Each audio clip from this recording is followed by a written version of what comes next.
Los enemigos de Colbert. Colbert ocupa un lugar único en la historia de Francia por sus reformas.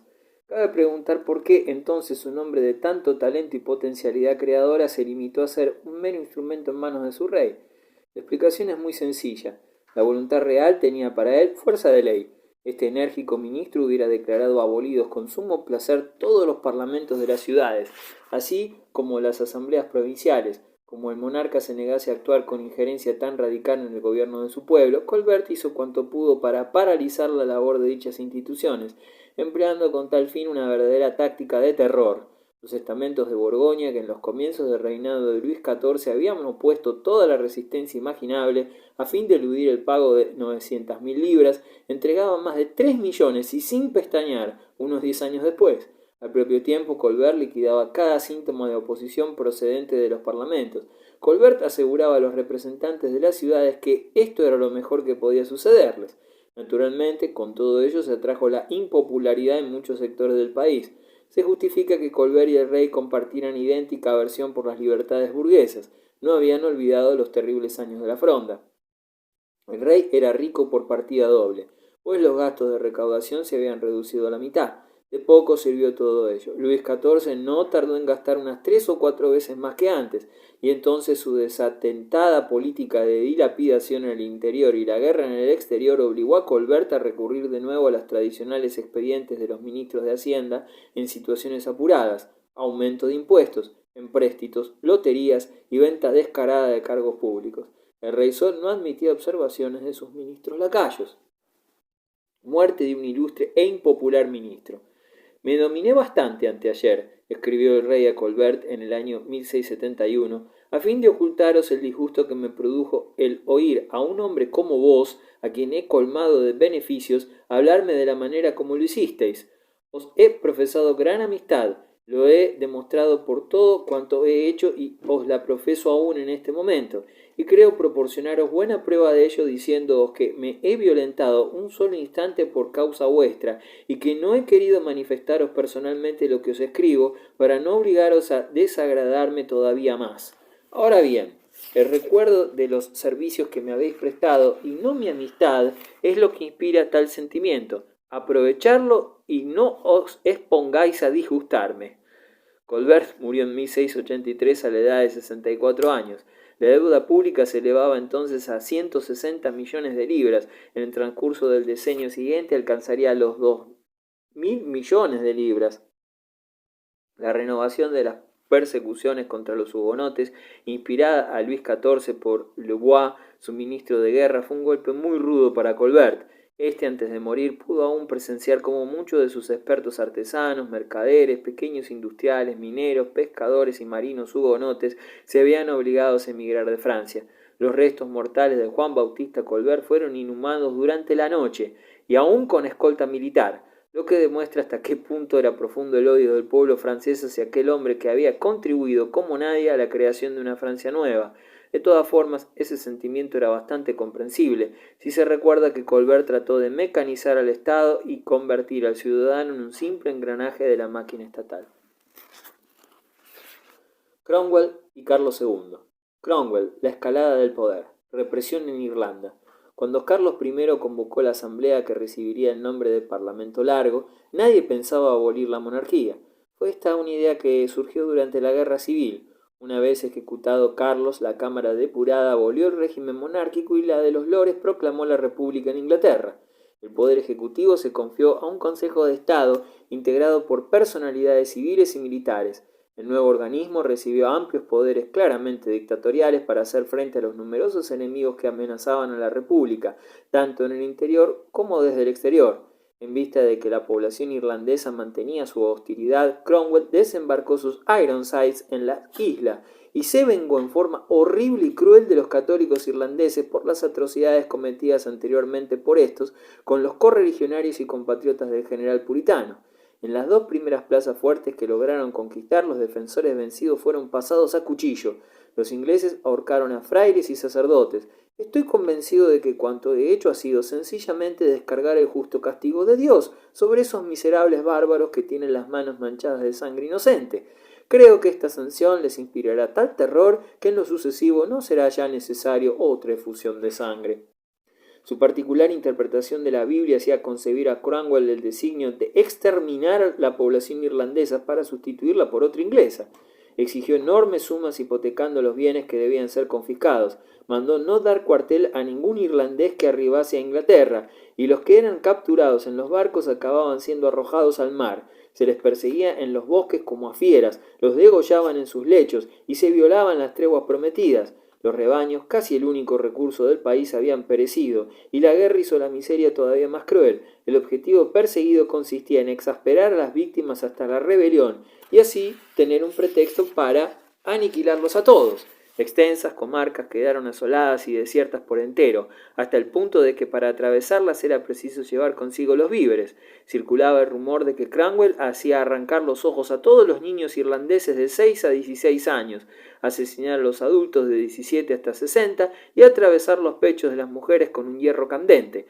Tales exageraciones manifiestan el terror que inspiraba. En Drogheda no sobrevivieron más que 30 personas, que fueron condenadas a trabajos forzados. Lo mismo sucedió en Wexford y en otras partes. Hugo Peters escribía a la sazón: ya cayó Drogheda, 3.552 enemigos han sido muertos, y no se da cuartel a nadie. Salgo de la iglesia principal a donde he ido a dar gracias al Señor. Se necesitaron 3 años más de violentas indescriptibles para aniquilar definitivamente la última rebelión, una tentativa desesperada cuyo resultado fue que muchos irlandeses fueran enviados como esclavos a las colonias inglesas de las Indias Occidentales. La mayor parte de las tierras que habían pertenecido a los valientes defensores de Irlanda fueron confiscadas en beneficio de veteranos de Cromwell. Los antiguos propietarios se vieron obligados a arrastrar una existencia miserable al servicio de los nuevos amos, o a abandonar sus casas para buscar refugio en montañas y marismas. Se redujo a 600.000 almas una población de 1,5 millones de habitantes. En algunas regiones los lobos se multiplicaron hasta el extremo que los campesinos tenían que sortear con ellos una lucha a muerte. Despojados por Cromwell, los irlandeses profesaron siempre a sus profesores un odio profundo, que solo se apaciguó un tanto en 1903, fecha en que el Parlamento inglés promulgó una ley por la que se permitió a los irlandeses recuperar sus tierras. En la actualidad, numerosos irlandeses reclaman la incorporación de Irlanda del Norte en un estado que integre la totalidad de la Isla Verde. La intentona escocesa de Carlos II. Cromwell tuvo que partir de Irlanda apenas al año de haber llegado, pues un peligro aún mayor amenazaba a Inglaterra. Los escoceses que juzgaban impía la ejecución de Carlos I proclamaron rey al hijo del que consideraban rey mártir, con el nombre de Carlos II. Esta primera parte de su reinado fue de breve duración. Las cualidades estratégicas de Cromwell y la excelente disciplina de su ejército aniquilaron a los partidarios del rey escocés en Dunbar. Carlos se vio obligado a emprender la fuga disfrazándose con los vestidos de aldeano y la librea de un lacayo, y ya entre el follaje de una encina, ya en un almiar de heno, llegó por fin a Francia, donde se reunió con su madre. El Parlamento había tasado la cabeza de Carlos en 1.000 libras, pero los amigos del rey demostraron ser más astutos que los republicanos lanzados en su persecución. Desentendiéndose por una temporada de sus aventuras amorosas y diversiones en gran escala, Carlos acudió a Escocia con una flotilla que le proporcionó el príncipe de Orange. Aceptó el compromiso escocés de 1638 y se sometió a todas las humillaciones. En el momento de su coronación, un ministro presbiteriano le declaró que era rey por un convenio con el pueblo, que su poder era limitado por la ley de Dios y del pueblo, quien tenía el derecho de rebelarse contra todo abuso de autoridad y que si imitaba la apostasía de su padre Carlos I, era de esperar que acabara como él. Todo hubo de soportarlo Carlos II, resignándose hasta tener que escuchar 6 soporíferos sermones cada día. Carlos II hubo de valerse de tropas inexpertas contra los aguerridos y fanáticos soldados de Cromwell. No obstante, aún pudo penetrar en tierras inglesas, donde peleó con bravura. Después de la derrota de Worcester, huyó por espacio de más de 40 días, en medio de novelescas aventuras, incluso viendo pasar por debajo del árbol donde estaba oculto a los soldados enemigos que intentaban capturarlo vivo o muerto. Al fin, una pequeña embarcación de pescadores pudo trasladarlo a Normandía. En Inglaterra se declaró que la monarquía quedaba abolida. Escocia fue incorporada a la República Inglesa.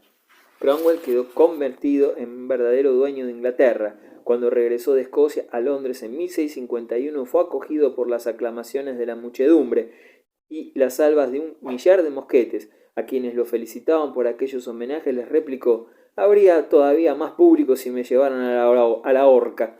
Bajo la dirección de Cromwell, la República había logrado aniquilar toda resistencia en Gran Bretaña y en Irlanda. Incluso se sentía capaz de enfrentarse con las Provincias Unidas, su más peligroso competidor en el terreno económico.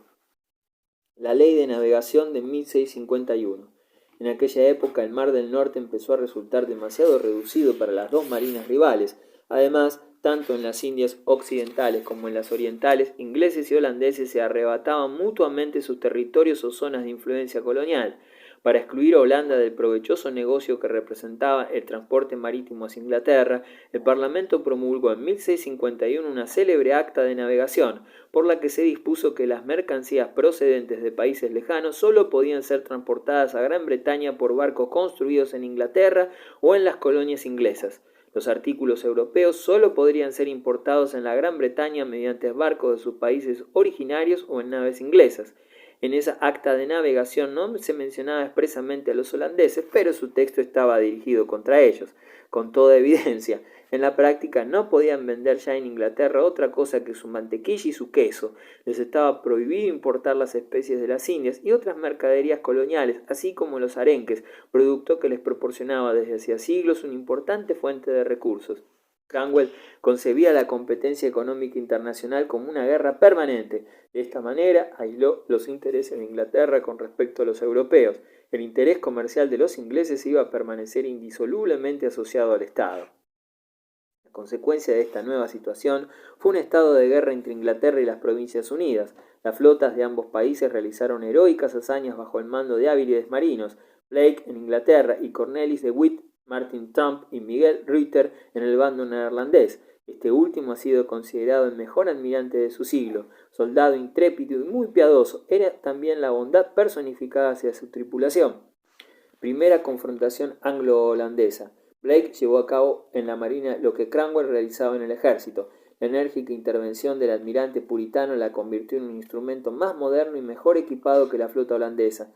Desde que en 1639 lograron destruir una escuadra española que amenazaba sus costas, los holandeses habían dejado de temer su antigua enemiga. No habían cuidado de tener una flota al día en cuanto a técnica naval. Después de una derrota durante el verano de 1653, Trump y sus dos colaboradores, Ruyter y de Witt, expusieron a su gobierno la propia opinión acerca de la marina neerlandesa. Los escasos barcos bien equipados que poseían no estaban en condiciones de atacar al enemigo porque debían emplearse en proteger las naves anticuadas que formaban el núcleo esencial de la flota.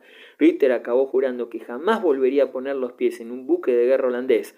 2 meses más tarde, los ingleses obtenían una nueva victoria en Teide, donde el almirante Trump perdió la vida. Los ingleses tenían la ventaja de su situación geográfica. Citando palabras de un marino de aquella época, el litoral de la Gran Bretaña extendía su sombra como las alas de un águila sobre itinerarios comerciales que partían de Holanda hacia todos los océanos. Por otra parte, los vientos de poniente que durante 9 meses al año soplan en el Mar del Norte constituían para los veleros una serie de dificultades que hacía prácticamente imposible toda incursión contra los puertos ingleses.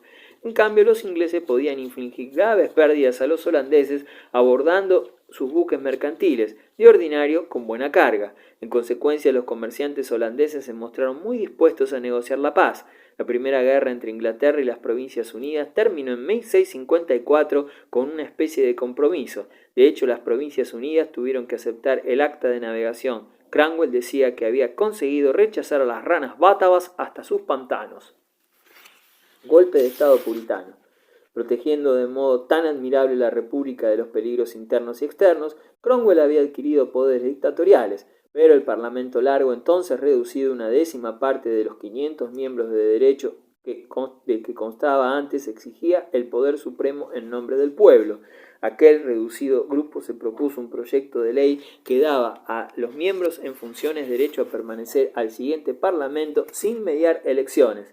El mismo día en que debía adoptarse el citado proyecto de ley, Cromwell entró en la sala de sesiones sin hacer la menor demostración de violencia.